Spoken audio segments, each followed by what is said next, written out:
मैं डॉक्टर अशोक कुमार गुप्ता, सह आचार्य हिंदी, MSc, राजकीय स्नातकोत्तर महाविद्यालय भरतपुर, राजस्थान। आज मैं BA BSc BCom पाठ प्रथम में हिंदी अनिवार्य के सूरदास के पदों में संकलित उस व्याख्यांश के बारे में चर्चा करेंगे जो कि परीक्षा की दृष्टि से बहुत ही महत्वपूर्ण है। सबसे पहले हम इसको पढ़ेंगे, उसके बाद फिर ये देखेंगे कि ये कैसे किसमें से लिया गया है। जैसा कि मैंने आपको पूर्व के उस व्याख्यांश में भी बताया था कि किस तरह से हम व्याख्या करें। मुरली तऊ गोपालई भावती, सुनरी सखी जदपि नंदलालई, नाना भांति नचावती, राखती एक पाय ठाड़ो करी, अति अधिकार जनावती, कोमल तनु आज्ञा करवावती, कटि टेढ़ी हवे आवती, अति आधीन सुजान कनोड़े, गिरधर नार नवावती, आपुन पौड़ अधर सज्जा पर, कर पल्लव सो पद पलटावती, भ्रकुट कुटिल नयन नासापुट, हम पर कोप करावती, सूर प्रसन्न जान एको छिन, धरते शीस डुलावती। प्रिय विद्यार्थियों, व्याख्या को करने से पहले हमें ये देखना चाहिए कि इसका संदर्भ क्या है। संदर्भ में ये जो अंश लिया गया है किस पाठ्य पुस्तक से है, किस कवि का है और कवि की विचारधारा क्या है, उसके सूक्ष्म चिंतन इसमें करना चाहिए। तो संदर्भ की दृष्टि से यदि हम देखें तो प्रस्तुत पद्यावतरण आपकी जो पाठ्य पुस्तक गद्य पद्य प्रभा अनिवार्य सामान्य हिंदी में संकलित सूरदास के प्रमुख पदों में से लिया गया है।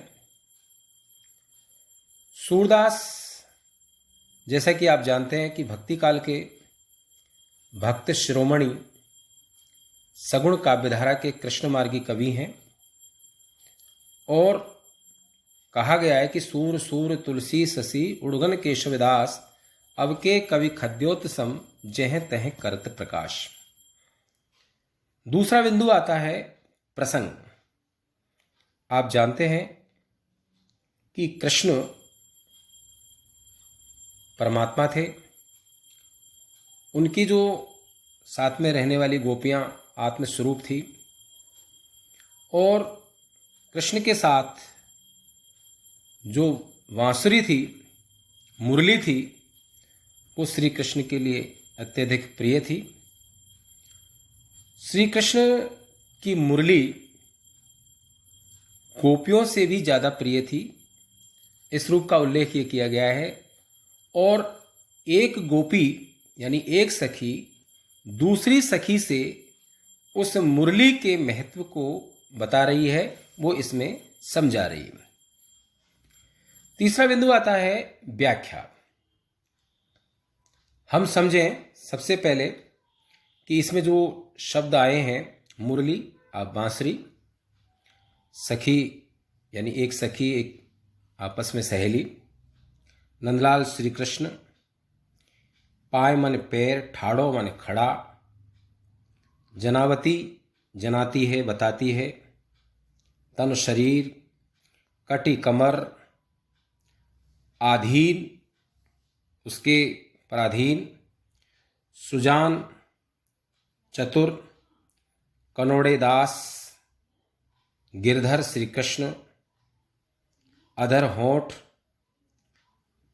नार गर्दन, कर पल्लव हाथ रूपी पल्लव, नैन नेत्र, नासा नाक, कोप क्रोध, शीस सिर यानी धरते शीस डुलावती, धड़ पर सिर हिलवाने लगती है यानी नहीं नहीं का संकेत करती है। तो इसमें जो बताया गया शब्दार्थ का, अब इसको हम इस तरह से लिखें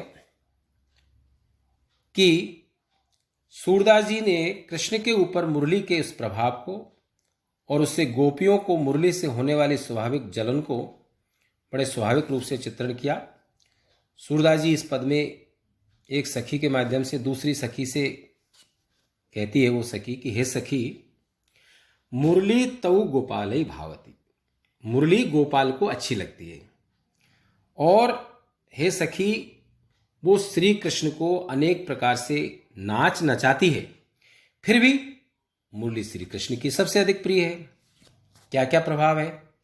मुरली उन्हें एक पैर पर खड़ा करके रखती है और अपना अत्यधिक अधिकार उन पर जताती है। वह कृष्ण के कोमल तन से अपनी आज्ञा का पालन भी करवाती है, जिससे श्री कृष्ण की कमर टेढ़ी हो जाती है। इतना ही नहीं, अत्यधिक अधीन किसी दास की तरह वह श्री कृष्ण की गर्दन को झुकवाती भी है। आपने देखा होगा कि जब वो श्री कृष्ण बांसुरी बजाते हैं तो गर्दन भी झुक जाती है। स्वयं उनके होठों पर विराजमान होकर के उनके कोमल हाथों से अपने पैरों को दबाती है। ये कैसा मानवीकरण है! टेढ़ी भ्रकुटी, उनके टेढ़े नेत्र, बांके नेत्र और फड़कते हुए जो नासिका पुटों से हम पर क्रोध भी करवाती है। सूरदास जी ने गोपियों के माध्यम से इस पद में ये कहा है कि मुरली श्री कृष्ण को एक क्षण के लिए भी प्रसन्न जानकर धड़ से सिर हिलवाती है, अर्थात नहीं नहीं नहीं नहीं का संकेत करवाती है। ये मुरली गोपियों को श्री कृष्ण सबसे अधिक प्रिय है, पर श्री कृष्ण को कोई और प्रिय हो, ये मुरली के लिए अत्यधिक असहनीय विषय बन जाता है। इसीलिए वे श्री कृष्ण के मुरली के प्रति चिंतित है और उनका ऐसा होना स्वाभाविक है।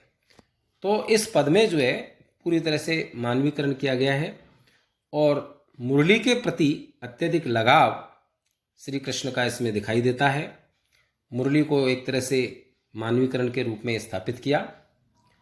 अब चौथा बिंदु आता है विशेष। विशेष में आपको विशेष बात लिखनी होती है, जैसे इसकी भाषा ब्रजभाषा है। आपने देखा होगा कि पूरा पद ही पूरी तरह से ब्रज में है। एक पाए ठाड़ो करी, कट टेढ़े हवे आवत, आपन पौड़ अधर सज्जा पर कर पल्लव सो, पद पलटावती, नार नवावती, कोप करावती, शीस डोलावती। ये सारे जो है वो ब्रज भाषा को लेकर के इसमें जो पद दिए गए हैं। इसी तरह से संस्कृत निष्ठ भाषा भी इसमें दिखाई देती है, जैसे भ्रकुटी, कुटिल, नैन, कोप इत्यादि शब्द जो है वो हमें इसमें संस्कृत निष्ठ दिखाई देते हैं। अलंकारों की दृष्टि से अनुप्रास, अति अधिकार, नैन नासा, कोप करावती, पूरी तरह से अनुप्रास की छटा इसमें आपको दिखाई देती है। इसी तरह से रूपक अलंकार भी जो है आपको इसमें दिखाई देता है, जैसे करपल्लव इत्यादि जो है वो हमें इसमें दिखाई देता है। तो ये जो पद है सूरदास का प्रमुख पदों में से है। भाषा शैली की दृष्टि से बहुत ही उपयुक्त है। भाषा बहुत ही इसकी सहज और सरल है, आप इसको बहुत अच्छी तरह से समझ सकते हैं। तो इस तरह से आप इसकी व्याख्या बहुत अच्छे ढंग से करें। और जैसे कि मैंने बताया गया है कि सूरदास प्रमुख कवियों में से माने जाते हैं, सगुण भक्ति के कृष्ण मार्गी हैं। और इनके लिए एक कहावत भी है, आप इसमें लिख सकते हैं कि सूर सूर तुलसी ससी, उड़गन केशवदास, अब के कवि खद्योत सम, जह तह करत प्रकाश। तो इस तरह से आप इसकी व्याख्या करें। बहुत बहुत धन्यवाद। आगे फिर हम पढ़ेंगे, अध्ययन करेंगे।